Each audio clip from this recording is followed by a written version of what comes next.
Selamat datang di video pembelajaran mengenal tipe kecerdasan dan gaya belajar. Indikator hasil belajar. Setelah mempelajari materi ini, peserta diharapkan mampu memahami tipe kecerdasan dan gaya belajar untuk efektivitas dalam memproses informasi. Ada yang jago olahraga, tapi nilai pelajaran matematikanya biasa aja. Ada yang nilai matematikanya tinggi, tapi pelajaran seninya ya biasa aja. Kok bisa gitu ya Sobat ATR BPN? Mau tahu jawabannya? Nah, hal inilah yang kemudian diangkat jadi teori multiple intelligence oleh Howard Gardner yang membagi kecerdasan manusia menjadi 8 tipe yang berbeda. Di video kali ini, kita akan membahas 8 tipe kecerdasan dan bagaimana pengaruhnya dengan gaya belajar setiap orang. Yang pertama adalah kecerdasan visual atau spasial. Jenis kecerdasan visual adalah tipe yang sering berputar dalam industri kreatif dengan gaya belajar yang dominan menggunakan visual. Ciri-ciri orang yang memiliki tipe kecerdasan visual antara lain lebih tertarik oleh buku yang isinya didominasi oleh gambar karena mereka lebih mudah menangkap data dalam bentuk visual seperti infografis, video, menggambar, melukis, dan membuat visual art. Tipe kecerdasan yang kedua adalah kinestetik atau fisik. Kalau kamu adalah orang yang menyukai kegiatan belajar dengan cara turun langsung ke lapangan atau menyentuh langsung objek yang dipelajari, itu artinya kamu termasuk ke dalam tipe kecerdasan kinestetik. Kinestetik memanfaatkan kemampuan dan interaksi fisik lewat gerakan tubuh untuk mendukung proses belajar. Ciri-ciri orang yang memiliki kecerdasan kinestetik antara lain mahir dalam bidang olahraga maupun olah tubuh, suka membuat berbagai kerajinan tangan, lebih mudah mengingat sesuatu yang dilakukan sendiri dibanding hanya melihat atau mendengar.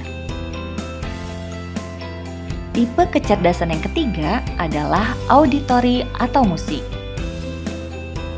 Jika kamu adalah orang yang senang melibatkan media berupa suara dan musik dalam kegiatan belajar, bisa jadi kamu masuk ke dalam tipe kecerdasan auditory loh. Ciri-ciri orang yang dengan tipe kecerdasan auditory antara lain suka bernyanyi, bermain musik, mudah mengenali pola nada, mahir mengingat lagu dan alunan melodi, serta senang belajar sambil mendengarkan musik. Tipe kecerdasan berikutnya adalah verbal atau linguistik. Mereka banyak memanfaatkan penggunaan bahasa baik secara lisan maupun tulisan. Orang yang masuk dalam kategori ini punya bakat alami di pelajaran bahasa dan cocok dalam kegiatan yang butuh kemampuan berbicara yang baik seperti debat atau pidato. Ciri-ciri orang yang termasuk ke dalam tipe kecerdasan verbal antara lain mampu mengingat informasi berupa lisan dan tulisan, suka membaca dan menulis, berbakat dalam menjelaskan sesuatu, punya kemampuan untuk bernegosiasi dan berdebat. Lanjut ke urutan 5, yaitu tipe kecerdasan logika atau matematis. Orang-orang yang termasuk ke dalam tipe kecerdasan logika memiliki skill dalam urusan menguraikan informasi berbasis data dalam bentuk angka dan juga kemampuan analisis yang baik. Ciri-cirinya antara lain punya kemampuan analisa yang tajam, suka bereksperimen dengan hal-hal yang berbasis sains, mahir menyelesaikan masalah yang kompleks, dan melibatkan perhitungan, selalu berpikir berdasarkan data yang ilmiah. Selanjutnya tipe kecerdasan sosial atau interpersonal.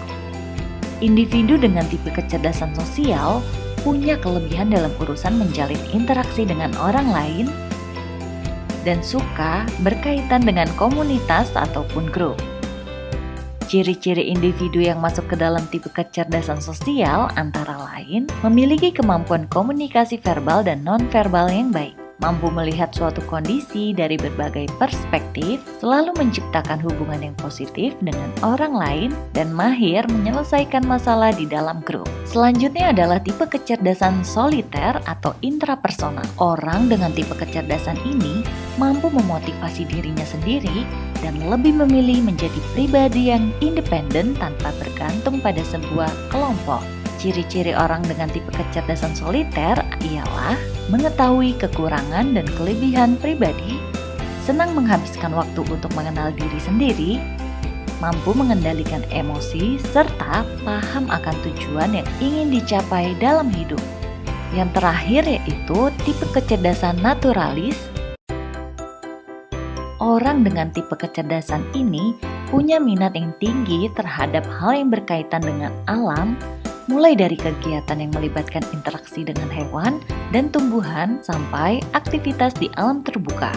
Ciri-ciri seorang naturalis ialah punya keterkaitan yang tinggi terhadap bidang ilmu pengetahuan seperti biologi, zoologi, dan botani, suka dengan hal-hal yang berbau alam seperti berkebun, naik gunung, dan berkemah. Itu dia 8 tipe kecerdasan dan gaya belajar yang diambil berdasarkan teori Gartner. Dari sini kita bisa cari tahu termasuk ke dalam tipe yang mana sih kita. Kalau kamu kira-kira masuk ke dalam tipe yang mana ya? Terima kasih dan sampai jumpa.